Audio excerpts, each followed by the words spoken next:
And welcome to another episode of Dose and a Half Cincos. This is episode number 36. As always, I'm your host, David. And I'm Stuart. And I'm Ben. No.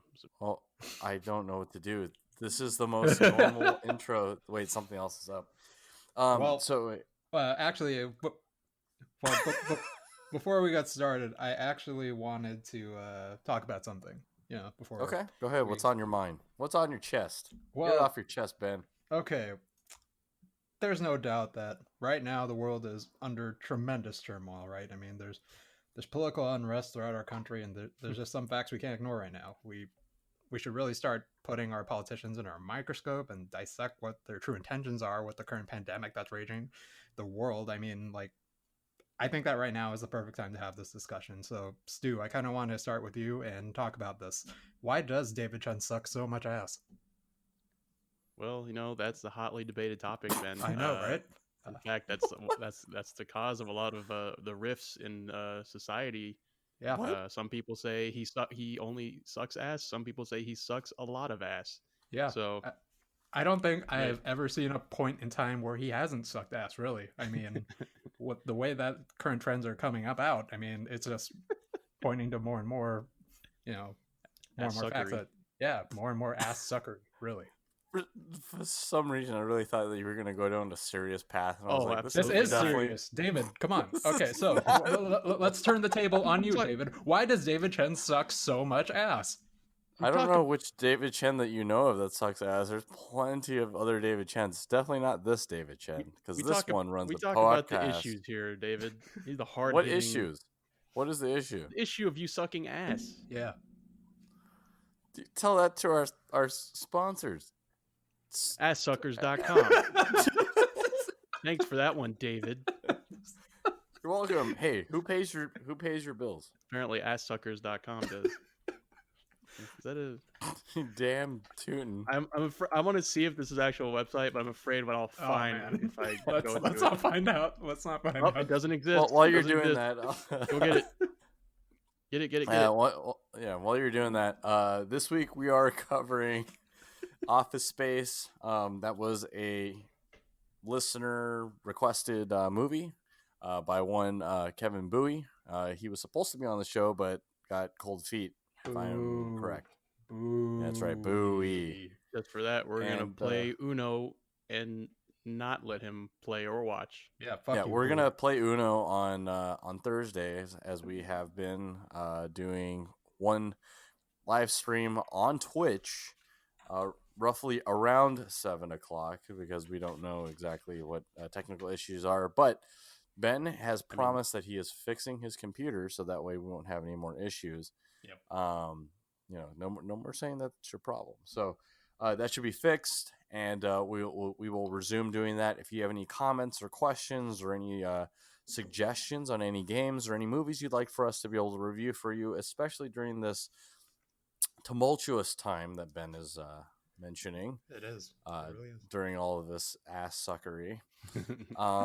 That we would love to get some of your suggestions, like we did with Orville and Keith, who helped us last week review Step Brothers, and this week helping us, getting another great movie back on, in the front of our minds, Office Space. So as we've been doing for the last couple of weeks, I would jump right in, but I wanted to ask Stu, did you find the website? It's available. So we need that should be our prime website. No more. DoseNowCincos.com is not available any longer because we don't want it. We want www. No, we'll just route Dose.Cincos to asssuckers.com. That'll be our main page. Also, real quick, shout out to Solaris XX for checking out our gameplay videos on YouTube. Wow, Solaris for sure. That sounds like a very I know, it's very familiar. Guy. Yeah, he's a really great, cool dude. Yeah. Wasn't he a listener to our first YouTube videos as well? Yeah. He is, I think, our only YouTube listener, but, well, we definitely don't want to forget any of our loyal listeners who have been with us from day one. Everybody, a.k.a. not Orville, because Orville says he was ride or die day one, but he doesn't know what our first episode was about. No, and he also told me that he doesn't listen to us anymore since I bet a bunch of all the other podcasters have been making a bunch of content. We let him win the contest? What? I mean, That is a travesty on it. So you know what? I'm so mad. I just want to shark dive right into this season finale, episode 10 called Shark Swords.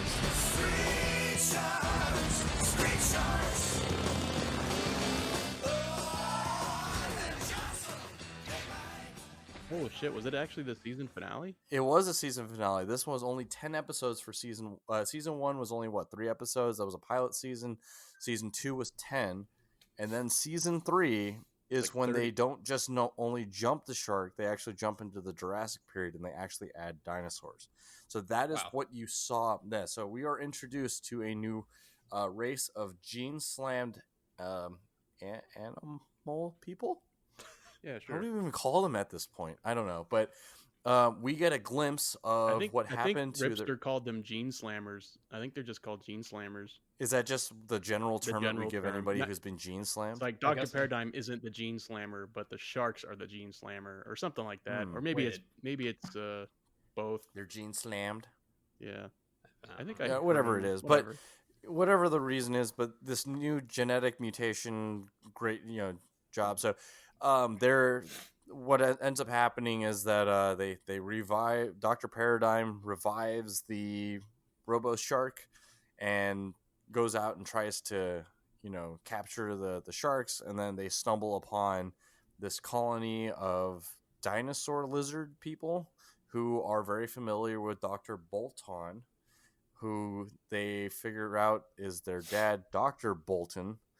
And we get a chance to see a shadow of him when one of the creatures or lizard people, gene slammed, gets captured, taken back to the lab, and Dr. Bolton actually breaks him out, and then that pretty much ends the episode. And then we get to see Dr. Paranoid in his full glory, in his piranha state. Looks like whatever version of any merman is. So I thought that was pretty exciting. I was like, oh, we're going to get to finally see, Dr. Bolton. But I guess we're going to have to wait till season 3 because I think this is when we have that crossover. So knowing that this is the end of season 2, how does this make you guys feel? It makes more sense that now it was because the whole time I was thinking as in the episode was leading up to it was oh yeah, remember for the past 13 episodes we were trying to look for our dad, and then they kind of stopped, and then they're like, oh yeah, we're supposed to be looking for our dad, and then so that kind of cropped up towards the end there, where it's oh, there he is, but they're not going to show him for whatever reason, I guess to keep us on the edge of our seats and come back next season.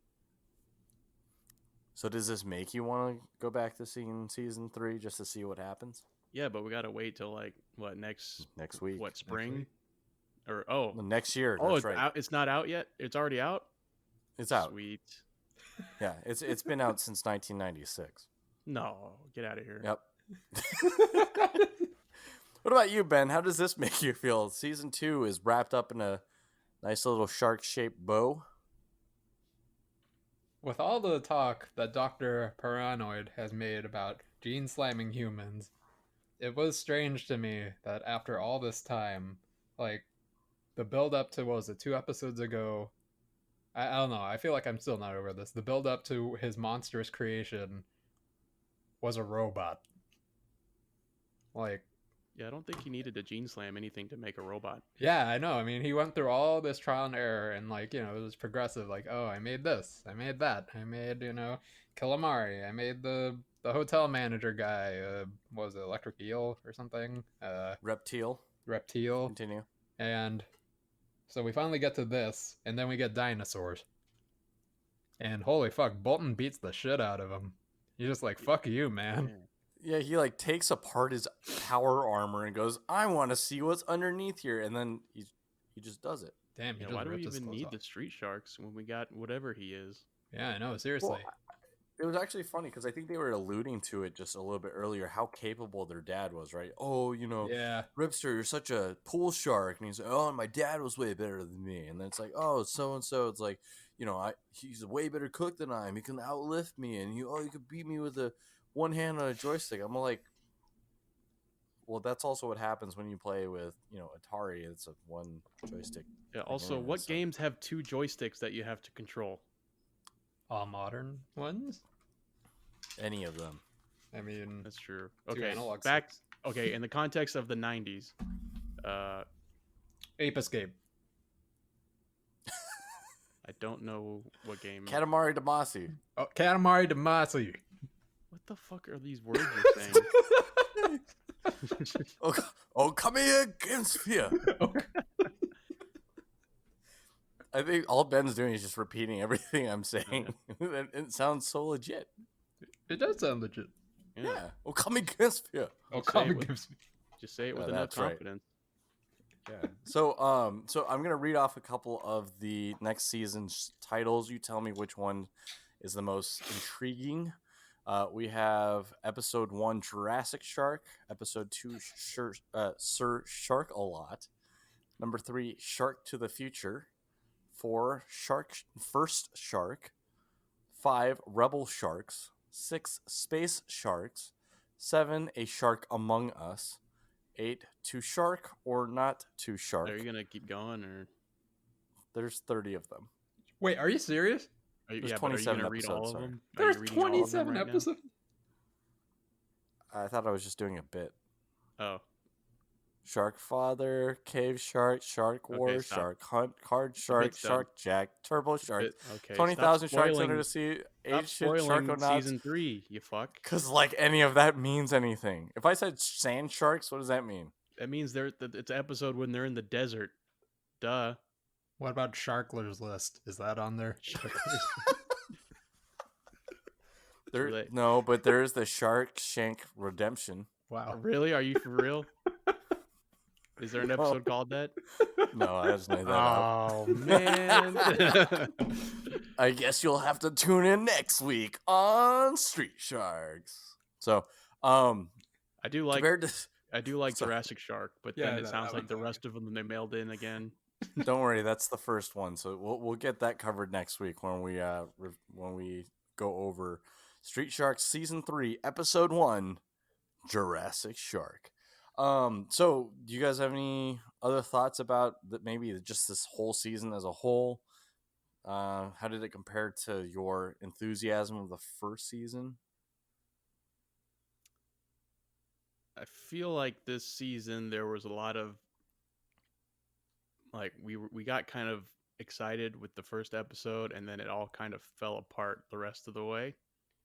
What if I told you that the first and the last 2 episodes were written by the same writer?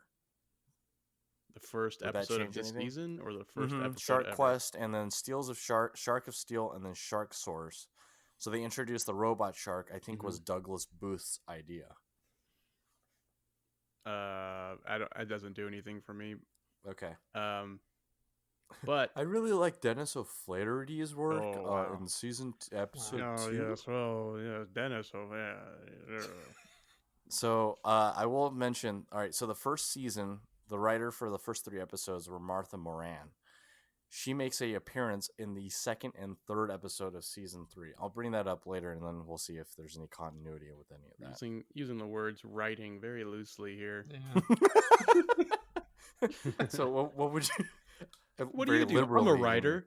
For what? I write for a show called Street Sharks. You got me there. I got nothing else. So if you had to give it a rating for for this season as a whole, what would you guys give it? Stu? I don't know. A 6. Not everybody wants it once. A what? A 6. What about you, Ben? I had rated a feeding frenzy out of Gene Slammer. Nice. Fantastic.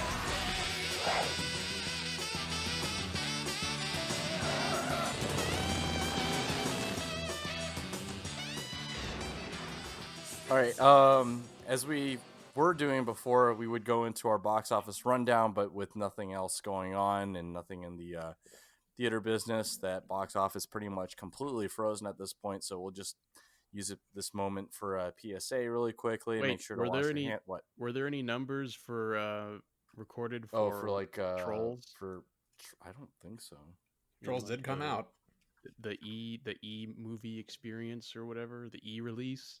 It also physically, or I mean, it came out in theaters too. The last thing Are there was any theaters even open though? Drive-in theaters. Oh, right. Are they really still operating? Yeah. Drive-in theaters are actually the only theaters still operating.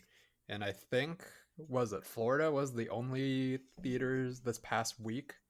Or the state of Florida only had theaters that were or that actually got any box office revenue this past week. So I went on to Box Office Mojo, which is normally where we end up going for most of this. There's literally just a note here that says the weekend, and then it says COVID-19 pandemic.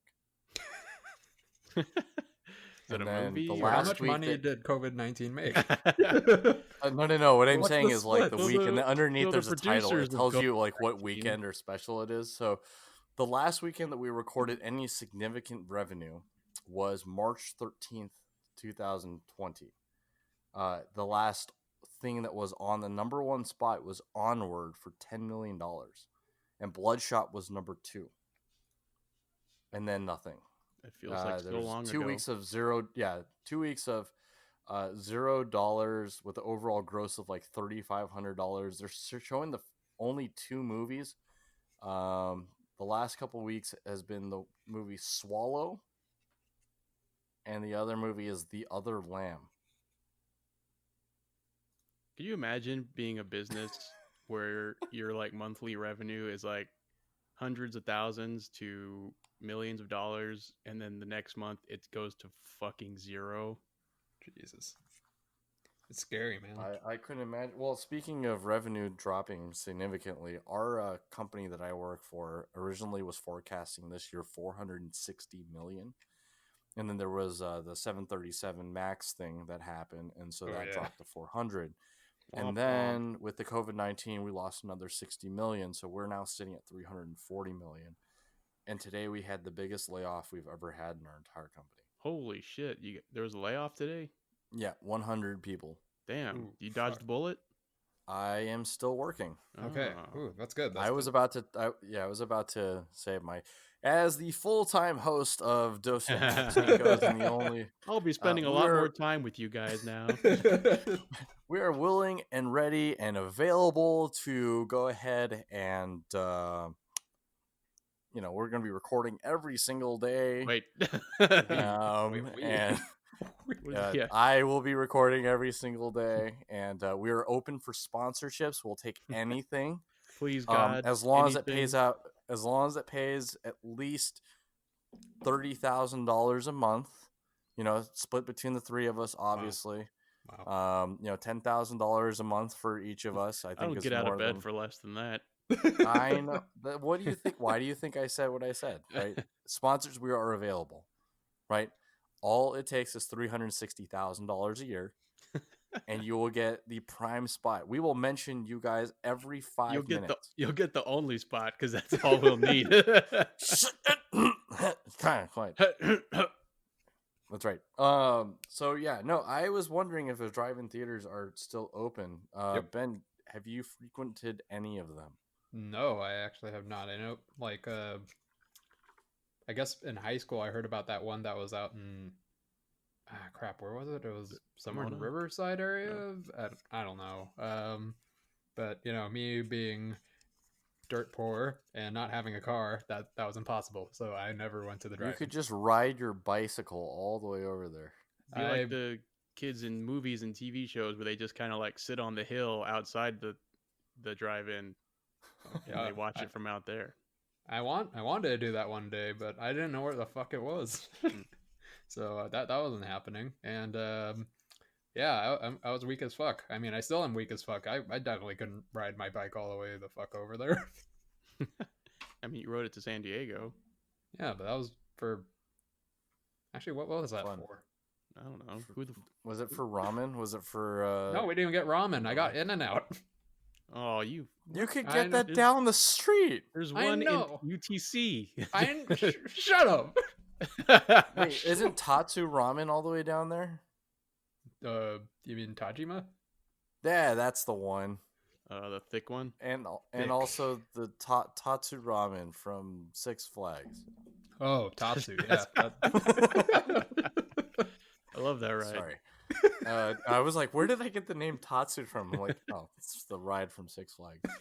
But yeah, we had a pretty big layoff today, and it was a little bit scary. But yes, I did make it. I will be okay. Were there like a lot of to be people being like escorted out of the building, or?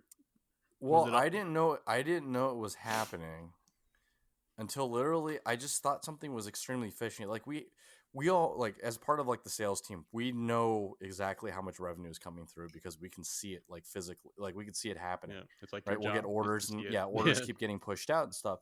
And so, I noticed me and Evan had been sitting down like maybe 3 weeks ago when we closed the first quarter, and we said, how much did we ship?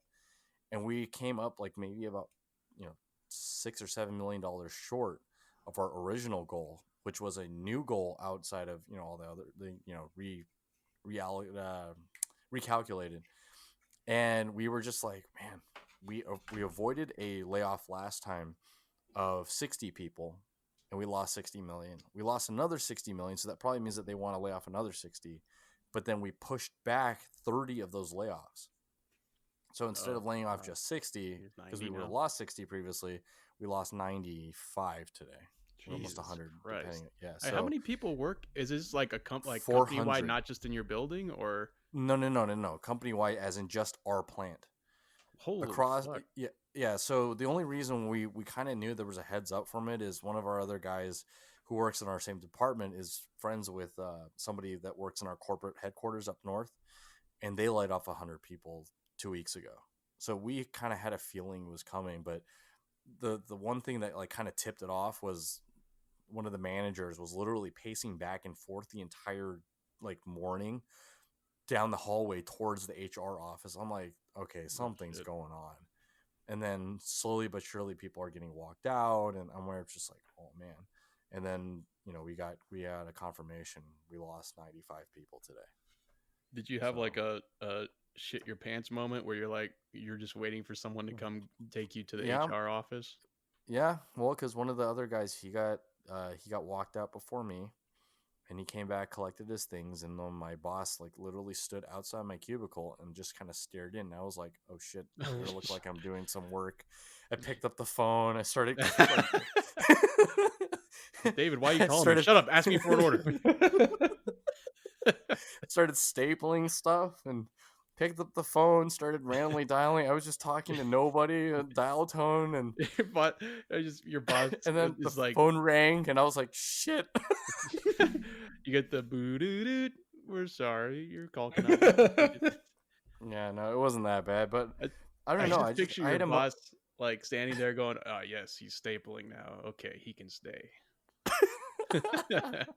But apparently they didn't have very much of a choice, and the company is very like dollar driven, where it's like, if this is how much you can bring in, this is how many people you get to have. It's not like this person is a key contributor and stuff like that. People that have been there for 15, 20 years, they got let go this morning too. Holy shit, that's rough. I know, especially since for the longest time I always thought that my job was secure, just because of the fact that I thought business was good at one point, but then one disaster after another. It's the perfect storm, and literally, I am very fortunate. Even though I've complained about my job over and over again, I think that's a privilege that I've earned. Being able to do that. But yeah, I'm lucky. I still have my job. Well, congrats, David. Yeah, but unfortunately, one of our listeners did lose his job. I won't say his name, but dude, I'm still thinking about you and miss you dearly. It definitely sucks not having you in the office anymore. So, but yeah, this is what's happening right now. And Ben, part of the thing that you were talking about, like, wanting to shed light on like politicians and stuff like that. Actually, there was a thing I looked at this morning, that some people in Michigan are trying to protest the stay-at-home order, saying that this is a hoax and that they want to go back to work and stuff like that. And just like, to me, I don't think it's. I don't know why nobody takes it seriously. I don't, why. Why is that? Why do you guys think that's happening? Because people are idiots for the most part. Targeted attacks, the desperation, mixture of both. Yeah. I mean, I can understand. Yeah, I can understand like people, being bored at home and stuff like that. But people are out there actually dying. People are fighting for their lives, and we're doing the only thing that we know we can is to just stay off the streets and try not to get infected. I don't like. It just doesn't. It boggles my mind, that people are willing to put things at risk just because the economy is kind of turning bad. Which is really weird. Not to go off on a tangent, because I was waiting for the stock market to keep going down, but like it's been going back up the past few weeks, and I'm like, what the fuck? Now I'll Sorry. never buy. Sorry, that's a side rant. But like, if the economy is so shit, why is the stock market going back up? I think it's just because a lot of the stock market is based on the fact that like the Fed is propping it up, right? We have all these stimulus injection packages of all this money just flowing in, right? Saying, oh, we'll stabilize the economy. We're going to float this and that. And I think it's a lot of that. It's just like, oh, we won't allow companies to fail. But at the same time, like, if you practiced like poor business ethics and you didn't have a cache of reserves, or you were operating on very thin, operating margins and stuff like that, I mean, should you really be surviving in the first place? Probably not. Yeah. If you operate, that's how you operated from. Yeah, like literally, like, oh, we, our revenue, let's say, operating cost is $100, and we sell things for $150, and then we're taking that $50 and then spending it on the company. I'm like, okay, you're never gonna have anything left, so whatever. But yeah, I agree with you. I'm still waiting for the bottom of this thing. Stu, what do you? Before we go too far, but I'm curious, Stu, what are you looking at primarily? Is it just like tech stocks, or are you looking at? I just get all kinds in of general? stuff. Okay. Tech, Ethereum? a lot of no. I'm not fucking with Disney? cryptocurrency anymore. I'm looking at Disney. I Marvel? don't buy single stocks for the most part. I buy ETF. like funds and ETFs. Because Dang. Popeyes. I don't. Stu's a dividend investor. If they were on there, tell you what, they could pay us in Popeyes stocks if Popeyes wanted us to be a sponsor, and they could just give us a stake in the company, and that'd be good. Dear Popeyes, how many trades do I have, or how many shares do I have to trade in for a chicken sandwich? None. We'll just give it to you for being such a loyal sponsor and all host of them. the show. Done. Yeah. Where do I give my share? Who do I give my shares to? Ben, what are you doing? Those shares are worth at least $40 a piece. You could just sell one. You'll get You'll get 8 sandwiches. But they got the sandwich. No. And for Actually, just 5 shares more, I can get Blackened Ranch. Actually, for speaking of stocks for like food companies, actually Yum is a company that is traded. Taco Bell, KFC, Pizza Hut. Yum brand. 3 of my least favorite fast food places. Wait, what? You don't like Taco Bell? Whoa. KFC, I can understand. Pizza Hut, it's serviceable, but Pizza Taco Hut Bell, is really? dog shit. Yeah, Pizza Hut is dog shit. No, I know, but it's chain pizzas. Yeah, it's true. But Taco Bell. I mean, Taco Bell's fine. I'm not crazy about it like some of you guys are. What the fuck? Wow, this is a revelation. Well, okay, I'll put it to you like this. Wow, this pandemic has really brought out Stu's. Stu, you're true delirious. Quick, give him a Crunchwrap Supreme stat. Get him a double decker taco. They don't make them anymore. What? He's gonna die. It's like, well, Stu lived a good life. He was just not going to be able to. I mean, not a good life, but I mean, it was an okay. It was a life. That's true. He didn't have enough Taco Bell in his life. Yeah, it was a life. They didn't. It's like things that I do like from them. Is like the nacho fries, for example. It's like stop taking them on and off the menu. That's how they get you to keep coming back to order the other stuff. Yeah, but like none of the other stuff I really want, other than like their tacos. What about Chalupa?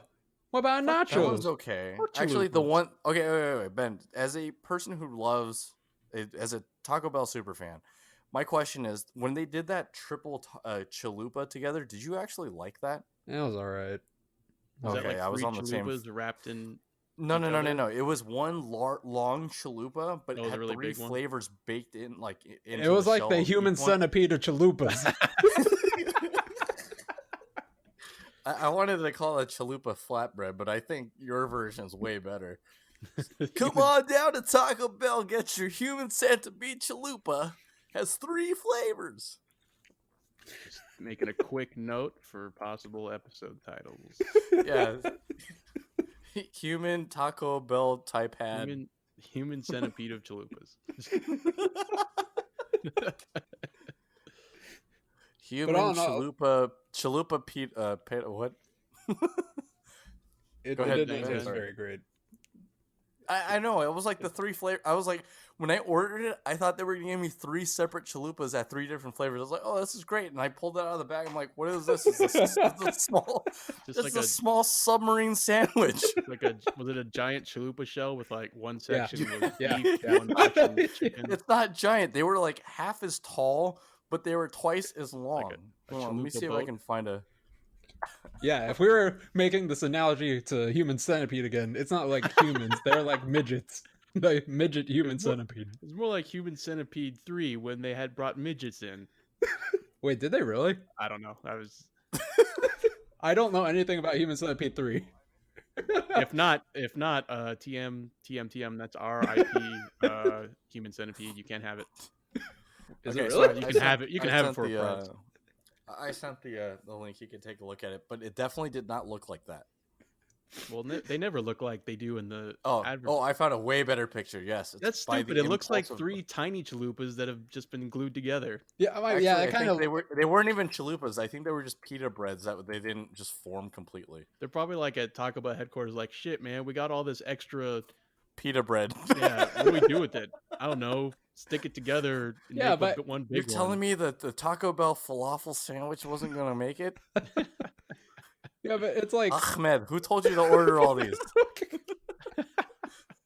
Hey, tell Ahmed he's doing a great job, all right? Because goddamn, keep the chalupas coming.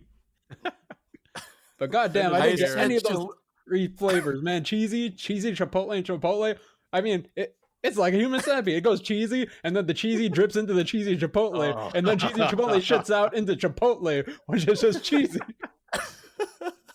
All I will say is, out of all the variants of the chalupa, my favorite one was the toasted cheddar chalupa. That sounds very, very suburban. Very, I would like the toasted Very- cheddar chalupa, very, please, what do you call it? or Very, the naked chicken taco. Wow, I'm drawing a blank. All right, so All right, moving forget on because so any other movies or anything else you guys watched over this past week? I know that you guys have a lot of free time on your hands. I did watch. I thought this movie came out more recent, but apparently it's from 2019. But the platform on Netflix.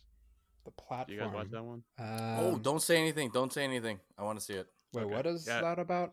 It's about a prison system where there's Oh, a tiered system. right. Have you yeah. seen it already? I've heard about it. It's a Okay. it's a horror movie, right? Kind of Or like thriller horror. yeah. It's like maybe psychological or something. Yeah. My favorite. It uses everybody's favorite word. It's a dystopian future. Wait, I I got thought it. everyone's favorite word was chalupa. Triple trio chalupa. Chalupas. My favorite word's chalupa. Wait, it's about Trio chalupa? chalupa. Sign me up. All right, the platform starring nacho cheese chalupa and supporting Starring cast Nacho member. Libre and trio chalupa. Ben, if we Oh, dude. dig through your like childhood stuff, will we find like a piece of paper written in crayon that says like my favorite word is chalupas, and it just has little pictures of chalupas. When I everywhere? grow up, I want to be a chalupa. Nah, all I got is career day when we had to dress up as what we wanted to be when we grew up, and I came as a chalupa. I want to be the chalupa king. That's the weirdest career day I've ever heard, where you just come dressed as the thing you want to be. Well, why That's not? how I don't think career day is supposed to work like that. I don't know. Some guy came dressed in like, with guns and stuff, and then next, he transferred schools next year. Okay. I want to be MacGyver. That's not what he wants to be. All right. Quick question. I know that we were talking about Taco Bell, Chalupas. I know that a lot of these companies that do food, they have food scientists. I use that very liberally with a quotation. And I was talking to Evan about this before. How much do they think that because these foods have to be drive-through foods, that they have to consider like the wait time between like how long they're still good for? How much do you think that's actually, how do they test for that? Do they just like let it sit for 20 minutes as it sits on the counter and then to simulate like it's sitting in somebody's car as they're going to back home to be able to eat it? Based on some of my fast food experiences, there is no check to see how long stuff has been out sometimes. I guess we need to have some of our experts. I mean, we do need Joe on the podcast. Yeah. Maybe he might be able to tell us. I will say that there are some places I do go to that, they do kind of check for that, or they try to package the food or deliver you the food in a way that it doesn't become this soggy like mush of food by the time it gets to you like 20 minutes later. What is this magical place, Ben? It's called Irvine. No, it's Mooya, man. Mooya. It's called Orange County. Mooya. Wait, how does Mooya do that? Do they like separate the bun and the meat? No, it's specifically for the fries. I think Five Guys does it too, where they give you the fries, except they leave the top open, so it doesn't steam. Oh, so that way it doesn't like steam them and then turn them soggy? Yeah, they want to keep it fresh and crisp, so they like leave it. A lot of Chinese restaurants also cut off the corners. Yeah, that's like of the takeout box. This is not novel. It's there's a joke about coronavirus somewhere in there. I can't think of it. If you want to make the joke, you can say that the Wuhan lab to transport to seal in the freshness of the coronavirus decided to cut open the top so that way it wouldn't make the virus soggy. Damn, that's Wuhan how it got lab out. Ain't nothing to fuck with. Actually, I heard that was actually something along those lines. There's a report. I'm not here to, prove this is true or not, but this is what I've heard. I'm not confirming, but that there was somebody who said that there was a report that I guess some U.S. People were sent over to go take a look at the lab, and they noted that there was like a lot of like lax safety and containment like plans and stuff like that, and that they mentioned a couple of years ago that they are ripe for some type of like outbreak resulting from those lax safety measures. And I guess there's another report that came out that a couple months ago a intern was infected with the coronavirus, went to the wet market, and then infected a bunch of other people, went home, got her boyfriend, or I don't know, their significant other infected, and then that's how it spread. So is your contagion how likely do you think that is? I mean, I would say it's very likely, but I don't know. I mean, well, everything's likely, but yeah, I mean, that's what everyone's been saying has happened pretty much. Whether who knows what the truth is, but Ben, as a resident of Wuhan and a frequenter of Wuhan, a frequenter of the Wuhan lab, as a premium plus member, can you confirm or deny that this happened? Hey, and Wuhan. Did you bring home the coronavirus home? Wuhan labs ain't nothing to fuck with. Wuhan labs ain't nothing to fuck with. I don't know, but if that's the case, that's really sad that that's how this happened. Mm. Because they were studying, I'm sure they were studying the virus, not to weaponize it, but because they're trying to get ahead of it, kind of the same way that we have labs here that study the influenza, and some of the other outbreaks and stuff like that. But that's really unfortunate if that's the case. Do you think is there a hip hop dance yet called the Wuhan? Probably.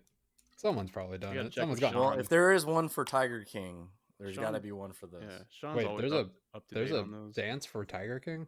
Before we go too far off the rails, we're gonna keep continuing, but I will send you guys a link. You guys can watch it. It's definitely on TikTok for sure. All right. So we'll jump straight into our movie of the week this week. This one was brought to you by one Kevin Bowie. This is Office Space. Ben, hit it. Remember how we all used to laugh about Office Space and how miserable this guy's life must be in the classic 1999 comedy? Well, guess what? It turns out that's literally life, and now Office Space is just a 2020 drama. It's just a documentary. It really is. Yeah, it is real life. I will definitely say my life is a cubicle now. I don't know. It's definitely turned from like when I first watched it. I remember that I didn't really care too much about it in 1999 because I didn't really understand a lot of the jokes. I watched it like a lot of years later when it was on Comedy Central during high school, and I thought it was pretty funny, but it wasn't like the best thing I've ever seen. And now, holy crap, it's real life, it's now. Okay. no, it's just a really dark comedy now. I mean, I remember in high school I thought, oh, this is pretty funny, but now it's like, man, this is a dark comedy. This is happening to me every day. This is pretty bleak. All right. With that in mind, Stu, what about what are some thoughts and maybe a rating from you? Well, I remember. I mean, I don't remember when the first time I saw this movie was, but I do remember liking it when I first saw it. I mean, I think I've always liked it. And I think as I've gotten older and gotten into the workforce and kind of experienced all these things that are in the movie, it's like I appreciate it. I can appreciate all these little nuances and details more. And they resonate more with me. As I get older. But it's definitely one of my favorite movies. And I mean, this might be kind of a trend with me, at least, with like movies we've already seen that we're reviewing now. If it falls into like something I consider one of my favorites, it's gonna be pretty much a 10 out of 10. So So the nostalgia factor is very strong for you. I wouldn't say this. I wouldn't base my rating on nostalgia. I just think it's a really good movie. It's really relatable. It seems that it aged well. It seems timeless. Like who knows when this movie will no longer be relevant. And just it's when just funny. When our robot overlords we don't have to work anymore. That it's just a funny, well-made, good movie. So, okay, Ben, scorer or general thoughts? Straight up 10 out of 10. It's like Stu said, it's a timeless movie. I feel like it's just so applicable to modern day society, and it has been for the past, how many years has it been? 20 years. 20 years. Jesus, like it hasn't dropped, it's, even with the like they're focusing on software engineers working at this company, and software engineers. You guys are both software engineers. Yeah. And I have to say, software engineer or, software development has changed so much in such a little amount of time. And yet the stuff they talk about is still so relevant about the culture of the workplace and, just the existential dread you live, just like being in like this kind of work. It's funny and kind of sad at the same time. And Jesus, if I it's just so fucking funny. Is the reason why it was funny to you guys before you guys joined the workforce back in 1999 a different reason why it's funny now for you guys, since you guys are working in desk jobs, office jobs, and kind of having the same experience? I wouldn't say it's different in the sense of like it's like at a base level it's different. I would say it's the same. It's just that there are things that you start to appreciate it more about the movie. So like, for example, back then I probably would have thought the whole thing with Michael Bolton was funny. Like back then as a kid, like that whole kind of like bit they were doing. Michael Yang? Is that your real name? Yes. But I think so. Like that part would have been funny back then to me, but maybe like all the parts where they're kind of getting more into like the how an office kind of operates, or like little things that might annoy you, or like someone is doing something over at their desk and it's like constantly annoying you, but you can't say anything about it because you don't want to be that guy or whatever. So accounts payable, this is Stuart. Yeah, exactly. Yeah, it's like that kind of stuff you start to like see, like, oh, I see now. I see it. Yeah. You just the sad like... part is I'm the annoying guy. Accounts payable, this is David Chen. Accounts payable, this is David Chen. Just a moment, please.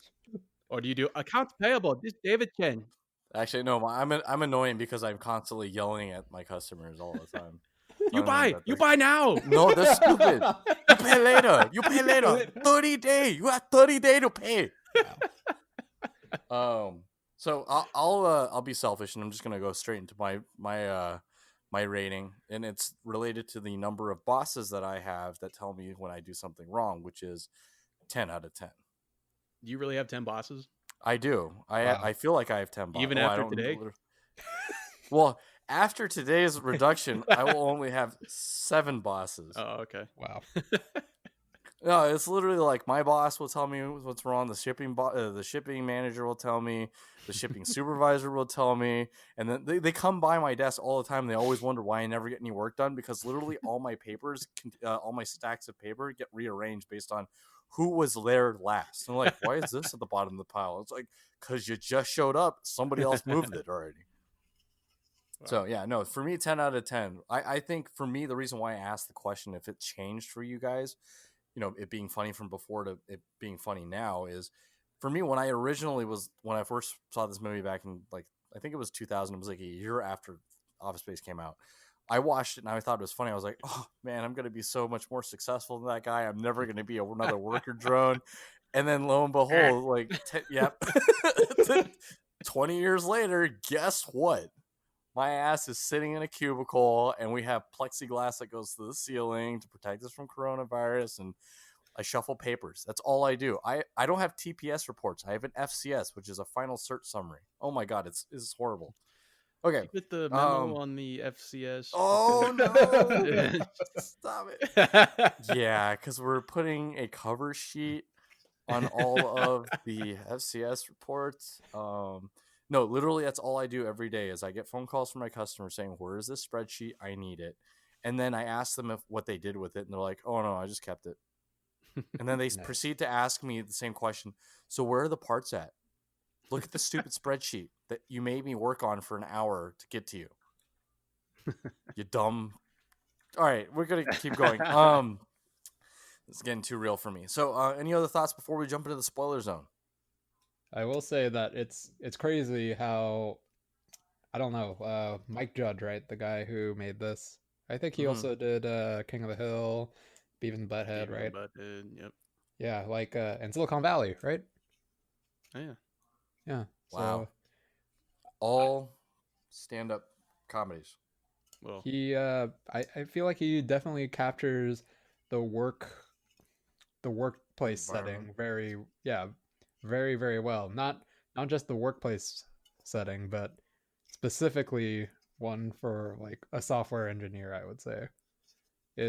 I don't know if he was a software engineer, but like using that and going into Silicon Valley, it's pretty cool and I pretty. feel like you probably would have to have some experience. Yeah, right? Or he just has really good consultants. Yeah, that. It's Wait, crazy. does he have a consultant that goes to talk to these computer programmers and No, then I'm saying brings like back the specs to him? physically, he so- physically brings. No, No, my sometimes he secretary does. does. but sometimes. I'm a people person. I have people skills. Can't you tell that? Damn it! Spoilers. All right. Yeah. Well, I don't know. I think that was pretty much in the trailer. And if you haven't seen this 20-year-old movie by now, Yeah. the This is kind of spoiler zone is a formality. Yeah, Okay, it's kind because of a we do it soft on every spoiler week. zone for these movies. Really limp, Flaccid spoiler zone. flaccid spoilers. All right, we'll jump right in at this point. Spoiler zone, because I can tell that's already where we're going. So, yeah, and we're in. All right, I'll go ahead and I'll let Stu. Where'd you go? I'm here. No, that was me arriving. I'm here. Okay, Stu, I feel like I'm doing a lot of talking. So, Stu, I'll let you go ahead and kick us off. Yeah, okay. So one of the things I really liked about this movie had to do a lot with not so much what was happening in the like the story or between the characters, what they were saying, which that's not to say, I mean, I love all that stuff anyways, but one of the things I also appreciate about this movie, and maybe this kind of factors in with some nostalgia, is just like I kind of miss the aesthetic of the 90s office computers and that and like those kinds of things. Like They're the all the same giant ass color. monitors. Yeah, so like you got the CRT displays and those ugly ass off-white like PC towers and just like the There's a clicking of color name for that, isn't there? Please Uh, tell us. Tell us the hex code. yeah. I want to use. We should use it as our background in our website. F0968. But just like in this like the old because I Isn't remember it when taupe color. I don't know. Yeah, sure. How Taupe. the fuck do you know? Are you just pulling words out of your ass? What is this? I think I saw that in a movie once. where they What were taupe? talking- What? Yeah, Taupe. there was like American dialogue Psycho? dedicated. Nope, that's not it. It's not it. I don't know. It's not taupe. But yeah, just like the computers, the hard, like clicking of the hard drive, and that weird hum they would make, like the electricity and the fans would make this Yeah. weird kind of hum. Oh, Like beige. Sorry, I don't know if that's the what word. Yeah, sure. Okay. Beige. If it moves us along, David, sure. But because Well, I just it's remember closer to an eggshell white. Oh my god. not even. No, I'm kidding. Beige.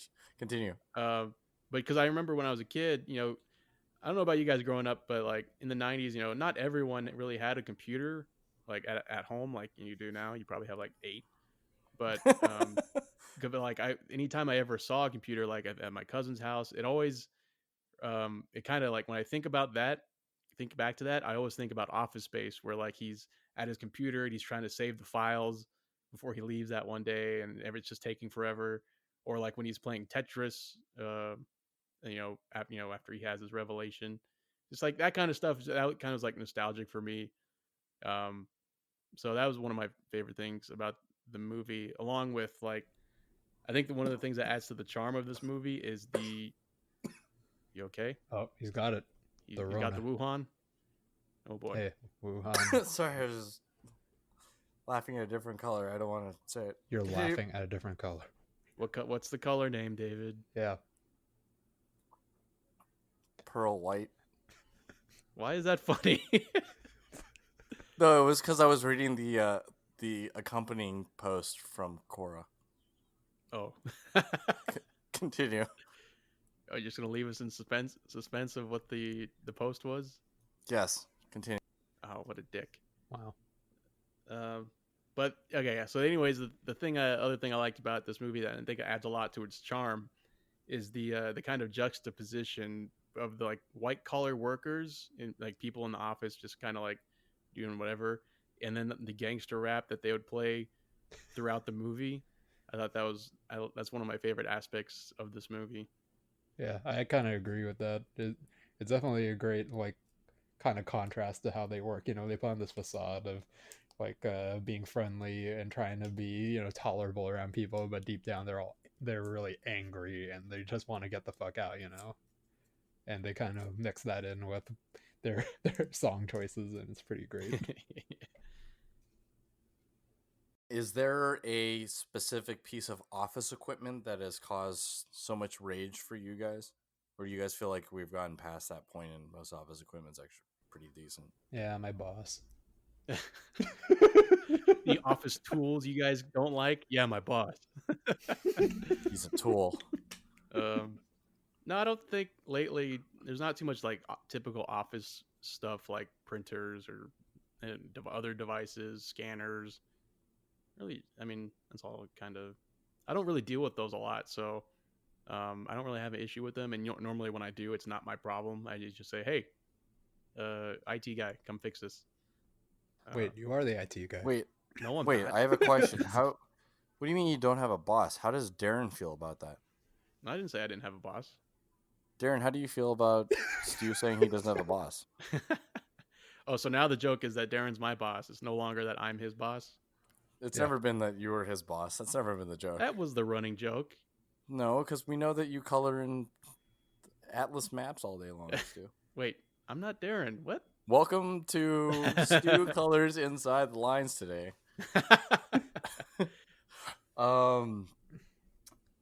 Have you guys ever felt that?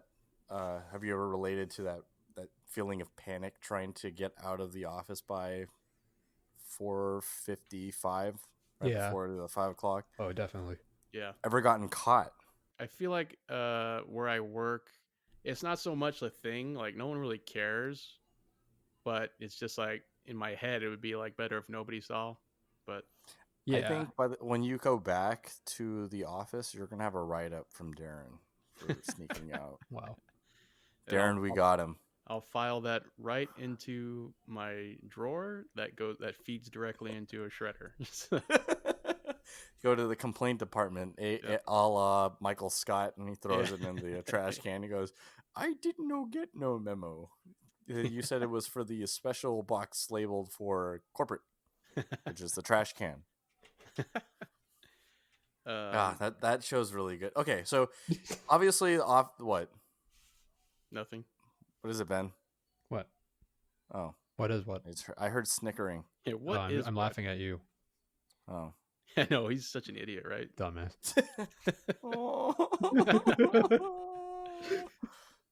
And they finally broke me after 36 episodes. Shut up. I think we did that on the first episode, and you've just kind of been. Yeah, I thought this was floundering going to be since such a then. friendly podcast, and then 35 episodes later, I'm still waiting, and I'm still getting Gee dunked golly, on I can't wait to talk to my best friends, Ben and Stu. Mark, That's Nat. how he sounds. I can't wait to talk to my friends, What Nat. an idiot. All right. So for you guys, we just heard from Stu. Ben, what was your favorite moment? Oh man, like I was actually thinking about that during I'll let you pick three. Three. Ooh, okay. Not So in any order, so that way you don't have to worry about it. So I do like. I did mention how the more I watch this, the more I realize that this is more of a dark comedy than anything, and part of it was this revelation that they come to when who was that guy who got hit by the car? I can't remember his name. Tom? Is that his name? I don't remember. Yeah, that guy. Tom, Well, that guy, right? And so they go to his party, and this line really stuck with me, where he was saying like, "Oh, I always looked at you, and you always hate your job, but look at me, if you stick out for 30 years, maybe you'll make it like me." And he, just zooms out, and he's just sitting like paralyzed in his chair. It's just like, oh, dear fucking god, that is like the escape from this monotony, right?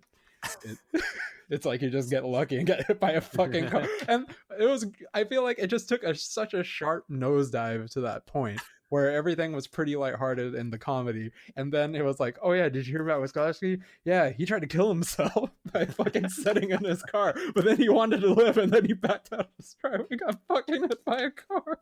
But he's gonna get a seven figure payout. Yeah, holy fuck. The other favorite part was, it was just a one-liner, but it was when they were sitting in the car, and when he's talking to Jennifer Aniston, and he's talking about her flair and everything. He's like, why do you do that? What was it?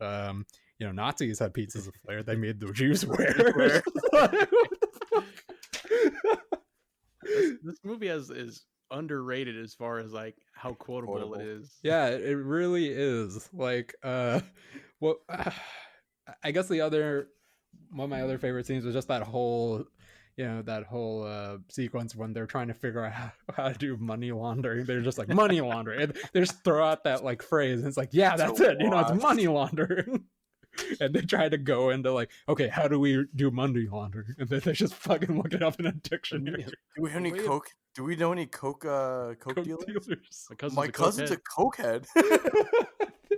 And like, it's great because they cut away from that, like, into a completely different scene, and then they cut back, and they're still fucking looking through books on how to do money laundering. It's just like, what the fuck? To clean or disguise the source of money. You're an intermediary. I think. What about for you, Stu? Top 3 moments. So that you can think of that comes to mind. Obviously, definitely. I mean, yeah, this is kind of like Step Brothers for me, where it's like the whole movie is just great. But portable. If I were to pick 3, it'd definitely be the printer destruction scene, where they take the printer out into the field and destroy it. Classic. To that song. Yeah. There's that. One of the, and kind of like, this is more like a kind of a quote, but one of the things that's always kind of resonated with me, even before I started getting into the workforce and all this stuff, becoming a working drone, was when he says, someone asks him like what he did on the weekend that he was supposed to come into work, and he said his response is, I did nothing. I did absolutely nothing, and it was everything I thought it could be. And that's always, for me, that's like always what I want to do. Like, so like when I always hear people like wanting to go out and do this and that and this You on mean their free not going time. out to Los Angeles and eating and I mean, there's drinking? You just want to exceptions. get ramen Yeah, there's and go exceptions, home. but like for the most part, like I just don't Keith. want to. I just want to do what he's doing and just not do anything. I know. So, That is literally the dream. I don't know, younger me would have probably been like, no, I want to go out and do things. You know, I want to go hang out with people. But I'm starting to appreciate that time when I could just sit at home and like not worry about people fucking bothering me or anything. exactly. It's just one day where you just sit there and just sit there. Yeah, You know, just, you don't have to worry about anything. It's really Yeah. what it's about, is having to worry about stuff.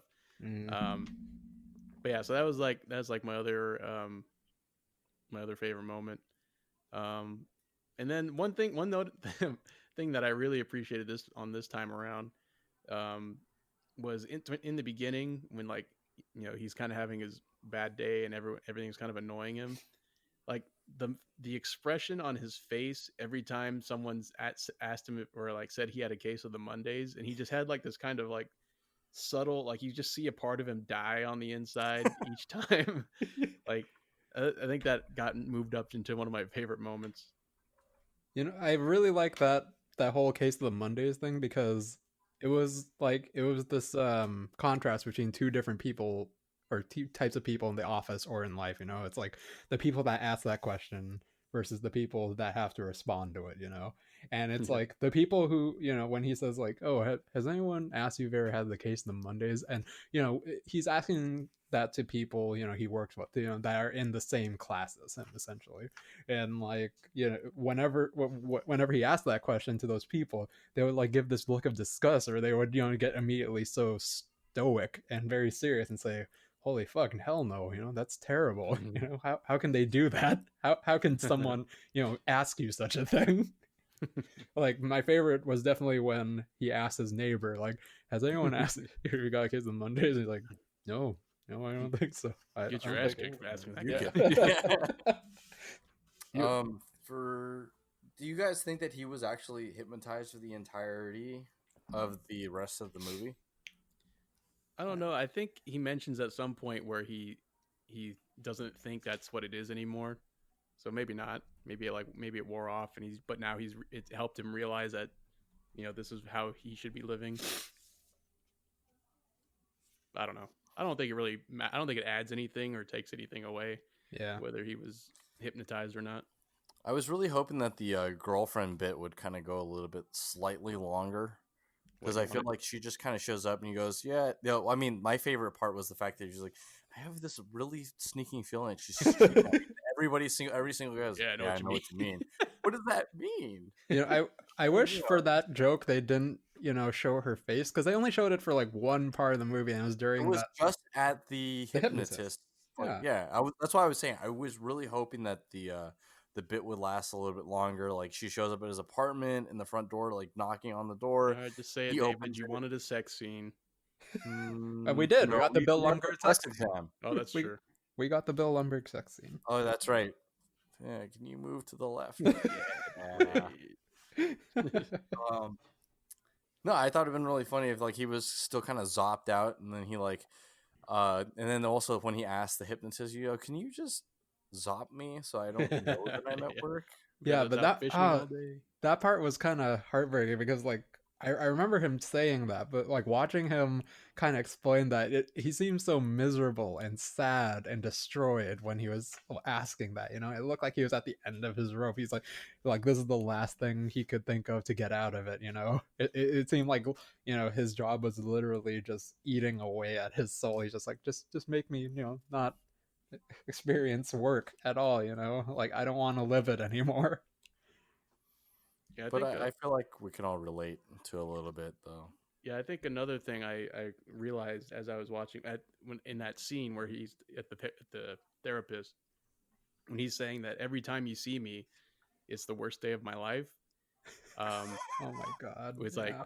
like, damn, that's brutal. But like I remember at my job I had before this one, there were basically any day I worked, basically, that's kind of how I felt. Where Hmm. each working day was worse than the day before. So the day you see you is Yeah, is exactly. the worst day of your life. Yeah, if I work Jesus. that day, it's the worst day of my life. That day. So Agreed. That's how I feel. that's how bad it was. So I can definitely empathize. Every week that I host this podcast, Every time I listen to David's voice, it's the it's worst, the worst day day. of my life. Every Wednesday and Thursday. Catch us on Twitch, streaming Cinco's Game Time. Catch us on Twitch every 7 o'clock for whatever game Cinco's we're Game Time, not gonna really Ultimate, be Deluxe, playing, 'cause Super, Ben's Turbo, gonna and Knuckles, or back whatever out the fuck. halfway through. Make sure to catch us on your favorite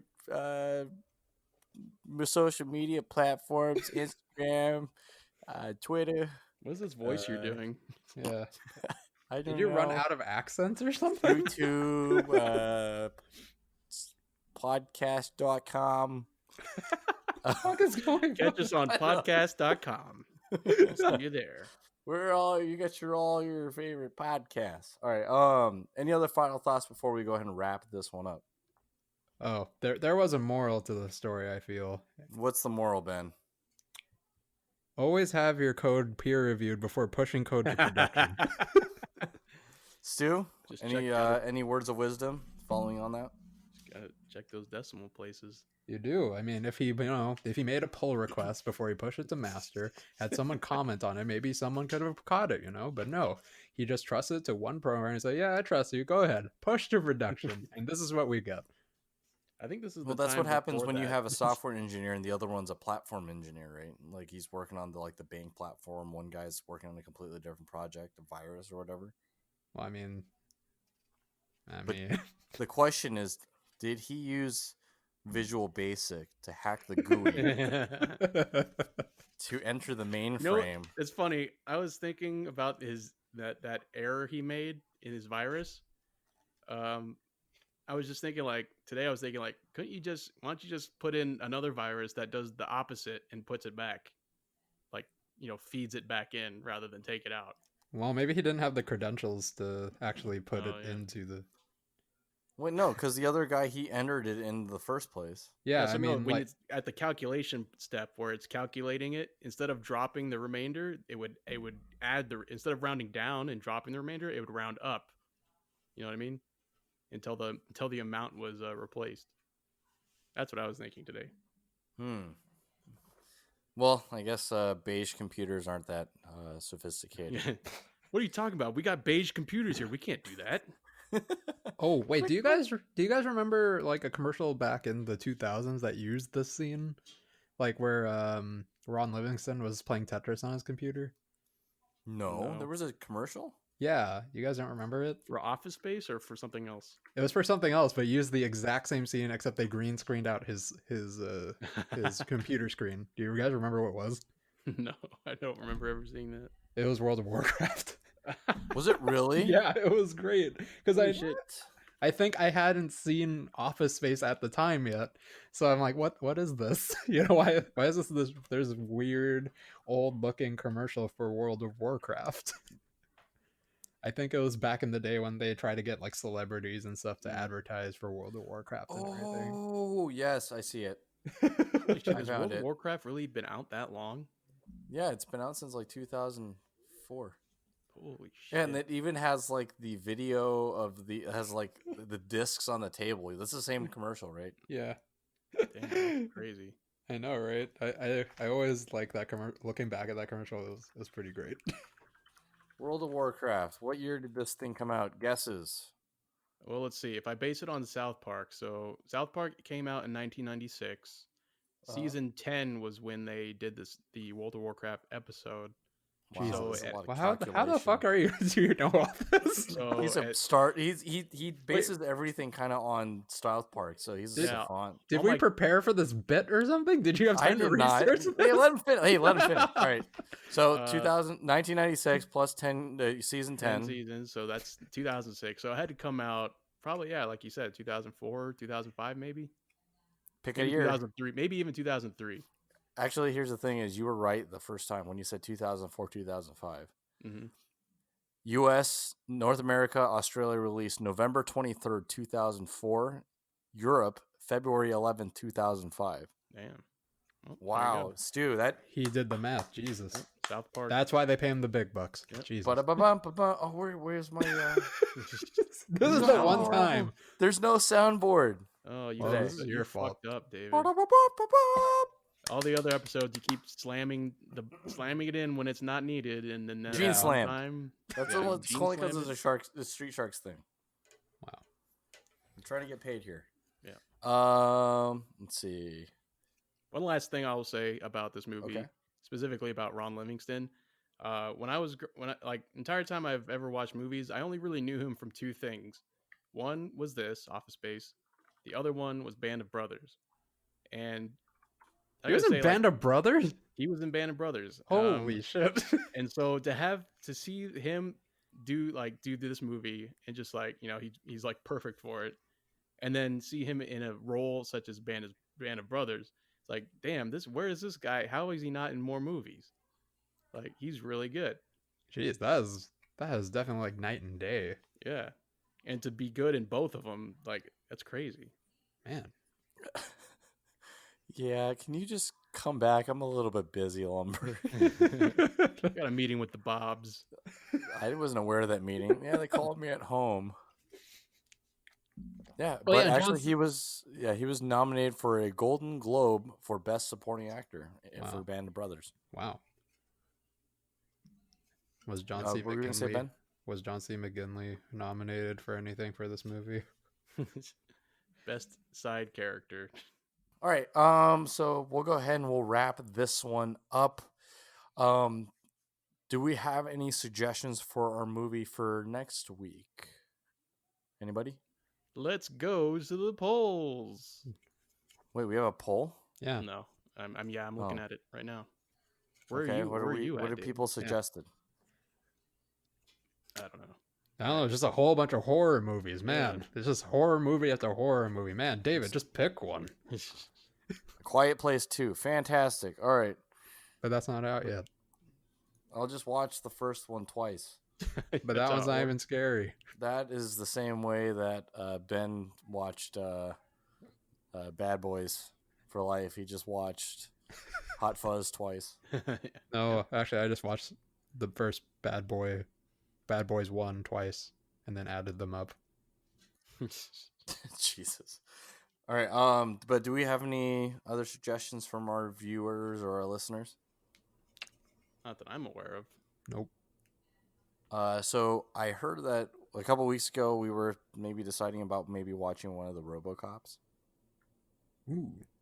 Because the Robo Shark from Street Sharks. Oh, looks right. really We were familiar. talking about maybe watching like the original and then the 20 whatever. Do we really have to watch that one? I don't want to. Oh.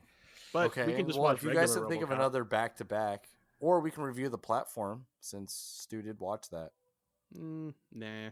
No, I mean, it's good. I don't want to, at least not yet, want to do a thing on it.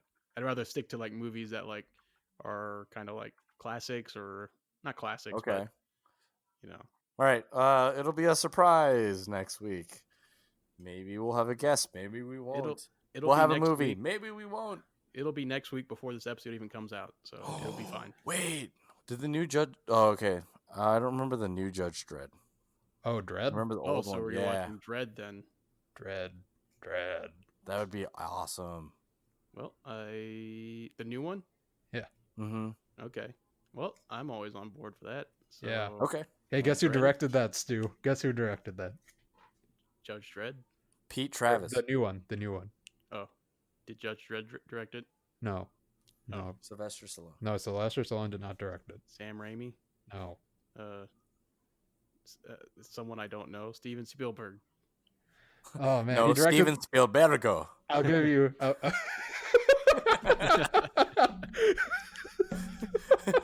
Get me Steven Spielberg. I couldn't. I got his Spanish cousin. I love it when I throw it.